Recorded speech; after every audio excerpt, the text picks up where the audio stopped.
Trade news 71 में आप सभी का स्वागत है। एक विशेष प्रतिभा जिनका नाम कीर्ति, जो कि गांव रसूलपुर से है, ग्रामीण परिवेश की छात्रा, एक ग्रामीण स्कूल से जुड़ी हुई एक बहुत अच्छी वक्ता, बहुत बढ़िया स्पीच अब आप सुनेंगे उनका जो गीता के ऊपर रही है। तो उनसे बात करें। क्या नाम बेटा आपका? कीर्ति सर। कीर्ति, कौन से गांव से आप? रसूलपुर सर। तो आज क्या प्रस्तुत करने जा रहे हैं यहाँ पे? सर भगवत गीता के ऊपर अपने कुछ विचार। अच्छा, तो ऐसे विचार भगवत गीता पर आपके ऐसी क्या बात हुई कि गीता के ऊपर ही आप बोलते हो? सर अच्छे जैसे अंतर्राष्ट्रीय गीता जयंती महोत्सव है, जी 15 दिसंबर को हम मना रहे हैं। जी तो जो हमारे हरियाणा सरकार है वो सर इसको आयोजित करती है। तो ब्लॉक लेवल पर भी इसका स्पीच का, श्लोक्स का कंपटीशन था। हाँ, तो उसके लिए सर मुझे तैयार किया गया था स्कूल से कि अच्छा, मैम ने बताया था कि पहले भी गए आप इस कंपटीशन में गीता? हाँ जी गई हूँ सर। श्लोक जैसे हमारे स्कूल में डेली श्लोक्स का होता है। तो आप बोलते हैं वहाँ हाँ पर? जी। तो गीता के प्रति बड़ी श्रद्धा विश्वास है आपका? यस सर, हमारे स्कूल से ही सर सिखाते हैं कि जैसे डेली प्रेयर में भी बोलते हैं श्लोक वगैरह। तो हमारे प्रिंसिपल सर हैं वो डेली बुलवाते हैं एक श्लोक प्रेयर में, सब बच्चों को उसका अर्थ भी बताते तो हैं। आज फिर आप यहाँ गीता के ऊपर अपनी स्पीच दोगे? Yes sir. हाँ, तो क्या करते हैं माता पिता आपके कीर्ति जी?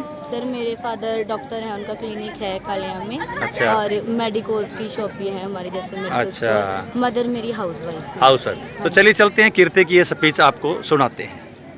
मूर्ति आदरणीय सम्मानीय माननीय यहाँ उपस्थित श्री खंड शिक्षा अधिकारी जी, मुख्य अतिथि, भिन्न भिन्न स्कूलों से आए अध्यापकगण एवं मेरे प्रिय साथी, मैं कीर्ति राजकीय वरिष्ठ माध्यमिक विद्यालय रसूलपुर में 10वीं कक्षा की छात्रा हूँ और आज आप सभी के समक्ष भगवत गीता के ऊपर अपने कुछ विचार रखना चाहती हूँ।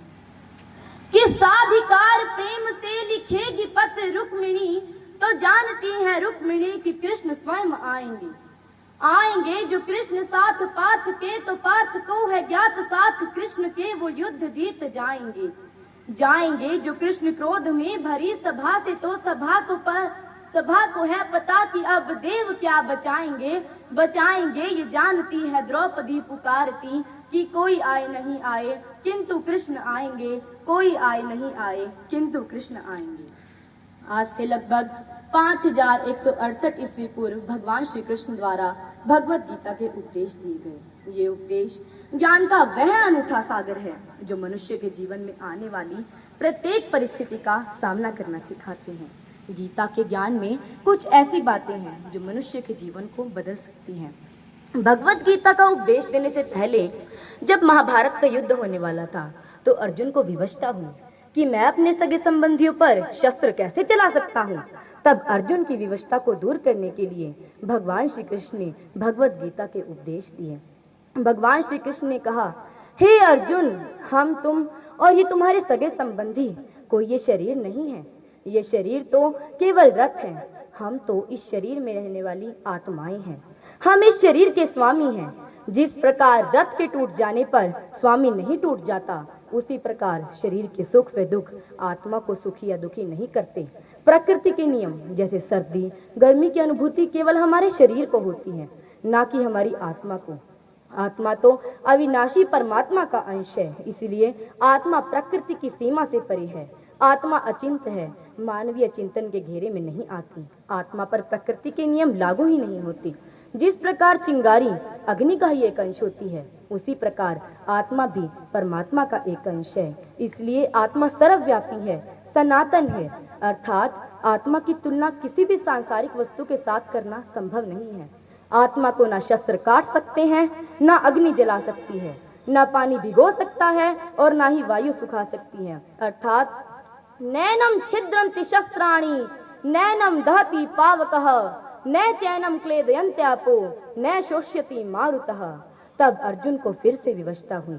उसने कहा कि हे माधव, मुझे जो यह आसक्ति अपने संबंधियों के प्रति हो रही है, क्या वह सर्वनाश का मूल है?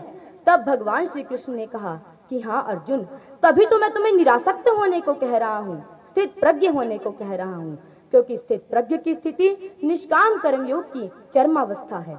तब अर्जुन पूछते हैं कि हे भगवान, आखिर यह स्थित प्रज्ञ है क्या? कृपया मुझे उदाहरण देकर समझाइए।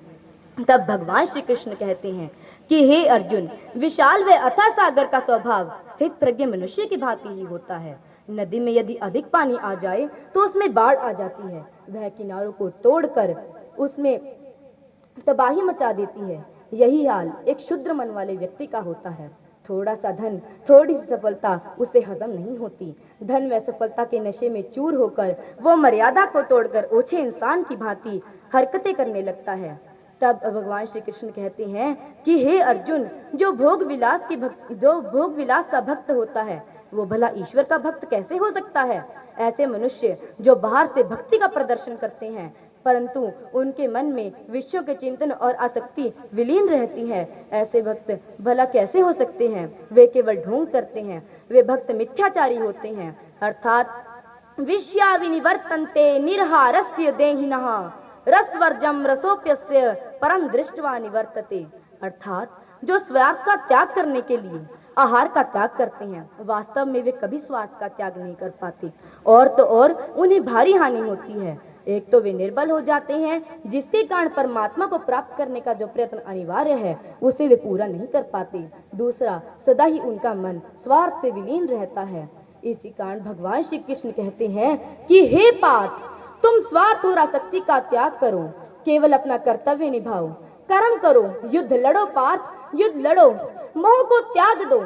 यदि तुम इस युद्ध में वीर गति को प्राप्त होते हो तो तुम्हें स्वर्ग मिलेगा, और यदि तुम इस युद्ध में जीत जाते हो तो तुम्हें इस संसार का सुख भोगने को मिलेगा। अर्थात हतो वा प्राप्यसि स्वर्गम जित्वा वा भोक्ष्यसे महिम तस्मात् तिष्ठ कौन्तेय युद्धाय कृत निश्चयः, युद्धाय कृत निश्चयः। धन्यवाद।